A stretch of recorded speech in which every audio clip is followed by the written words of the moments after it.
Hi everyone, my name is Eric, and today we're going to be applying ourselves to skills that we care about.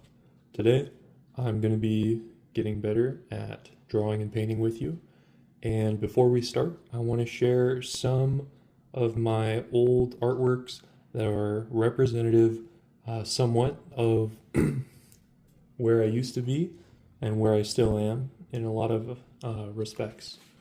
So, bienvenidos. Eric's Fall 2020 Watercolor Journal. I started to do a little bit more ambitious projects during this time. I had some encouragement to continue painting and to continue doing experimental stuff. Um, let's see. All right.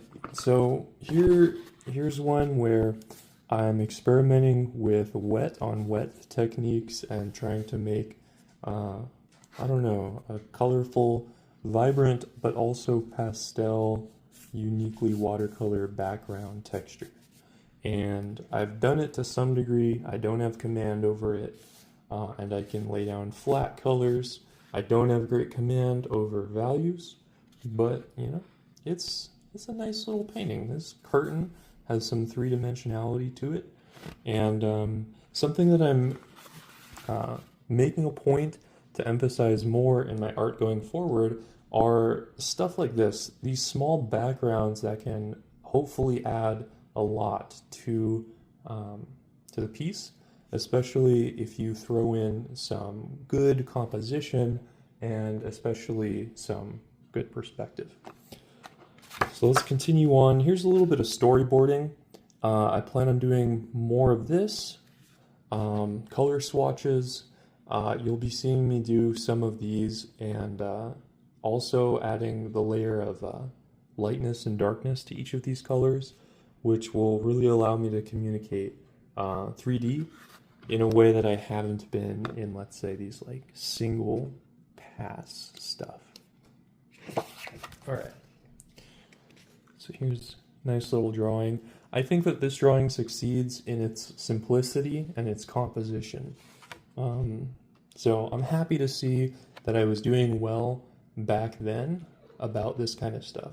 And this still is yet to be painted, so I can practice. This is easily one of my favorites from this watercolor journal. It's a screenshot from Over the Garden Wall. I've outlined it in one of those big four-colored pens. I've started to move away from them. I don't really like the shininess that comes with them. And I guess I don't like the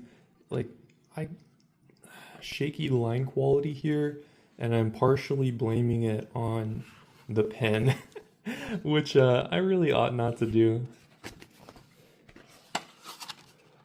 Here is some of my first practice with non-standard perspectives, and I would really like to have a greater command of this kind of stuff, using it more casually, especially in my imaginative pieces, to be able to really capture a sense of scale like this drawing has. Here's a drawing from imagination, struggling to put together the composition, struggling to communicate overall form and lightness and darkness. I have, what is it? Like the colors about there, but this would need to be worked on. Like, I think this could be easily salvaged in one pass. One pass of paint, one pass of ink, salvaged piece. There's at least enough of an underdrawing to continue. To me, this is more unfinished than an unsuccessful piece. But yeah, watercolor drawings and paintings do look rough when they are not finished because light to dark. See, here's some drawings of plants, I believe with these plants burned and then used as charcoal on the page.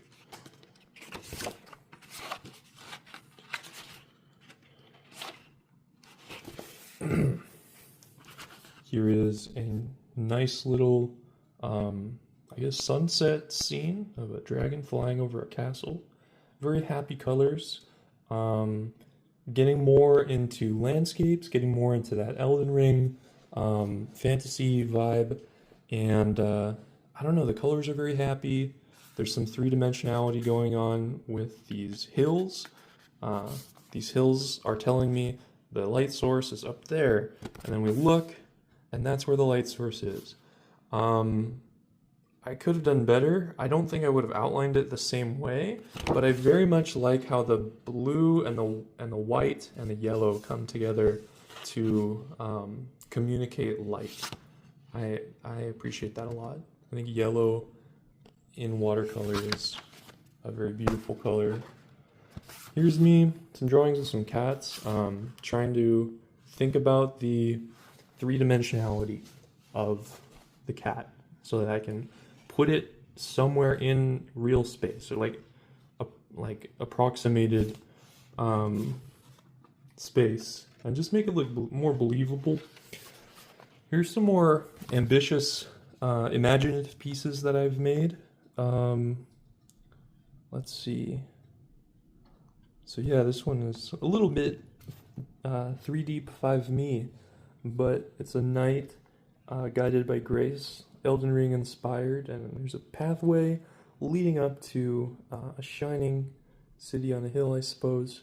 And you're blind, and you're trying to get there, and you don't know how, so you just take one step at a time, you know?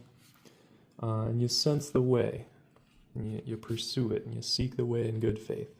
So that's what this one's about. This one is very interesting. This one I made in March of 2022, and I guess it represents like potential as a concept. And so from like what's going to be darkness here and like a little bit of fluidity is death, is the rainbow, it's light, it's life, you know, plants, energy. So you have life and death trying to be communicated here, coming out of the wellspring of dynamic potential. Got like, I don't know, the concept of love. You got a little like funny dog, I guess, coming out of water. Music, like any kind of written word, logic, literature, the logos, and then you have an agapic embrace of the void or combinatorial explosion, where possibilities and categories can combine infinitely in a way that explodes to make the universe infinitely complex, which leads to lots of possibilities, lots of potential. Life, death, energy, love, logic, music, etc. You can see a completed draft of this same idea on my portfolio Instagram. Some more landscapes, pretty simple, not really finished. Some, I guess, from memory, trying to recreate some Elden Ring bosses. I was very Elden Ring inspired at the time. I was doing a Elden Ring co-op playthrough with my girlfriend at the time. It was a very good time.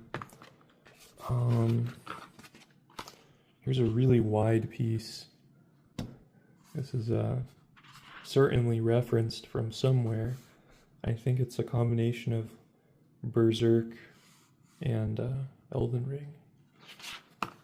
I wouldn't expect an Elden Ring manga. Here's again, I guess, an imaginative piece. Pretty messy, but I still appreciate it. I appreciate the storytelling and the energy, like the flow of it, I guess, with the swirling fire. We got me and her attacking it, and yeah, and then we end up killing the thing with the dragon arm, and I'm really getting into four-pointed stars. And I guess you can see here with these lines, I'm trying to indicate the perspective. So it's curved down here below that like vertical camera or the horizontal camera line. It's straight in the middle, curved upwards. You're like underneath it looking up. You're above it looking down. and trying to capture like the volume of the cylinder. I think I did a good job in this section. It's very flat here. I don't think I did the same good job here. And then same concept. I don't think it reads as three-dimensionally as this one. But moving on, I turned a mouse emblem. This is on like a gaming mouse I had into this like big Titanic showdown. And I really like shields in Elden Ring. And I'm one of the reasons I'm so in love with backgrounds is because of the scale and the weight that you can put into a composition. And I think is a great example of that. I'd love to play with that more. This is a second pass on a drawing that I think turned out unsuccessfully. I don't know what the deal was with my second color palette. I think I was trying to make things too dark too early.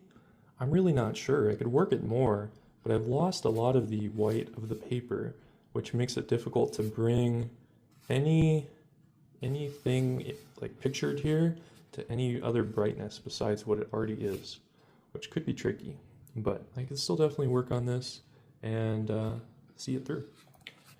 Here's an imaginative piece, I guess inspired by He-Man or something. I don't know.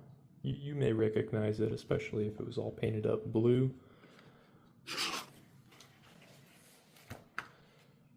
All right. This is one of many, or I'd say a couple, like best projects that I've tried to do, and I've, I guess, ended up as works in progress almost indefinitely. But this was supposed to be a personal seal of sorts, is inspired by mythologic symbolism, I don't know, ideals written in Greek, and yeah, it was looking pretty good, pretty ambitious project. I guess I just never finished it. Here's a, let's see, outside plein air painting of some mountains I live nearby. I don't think I was able to like control the values, like the lightness and darkness very much. I will say though, I did a decent job in this section here. It does look 3D and it does look dissipated by like lots of atmosphere being in between us, the viewer, and then this scene. Could definitely be worked more, I guess. I was only on this hike for a limited amount of time, and I wasn't working fast enough at this time to be able to just complete it in that amount of time. Also, my clouds were looking like white turds at the time. I've gotten a little bit better at drawing clouds. Let's see. This was trying out a new paint set that had some more neutral colors, but at the same time as having more like earthy tones, it was also somehow more vibrant. I'm not sure, but I think that this is very charming. The only thing I would change is making the lightning somehow more like luminous,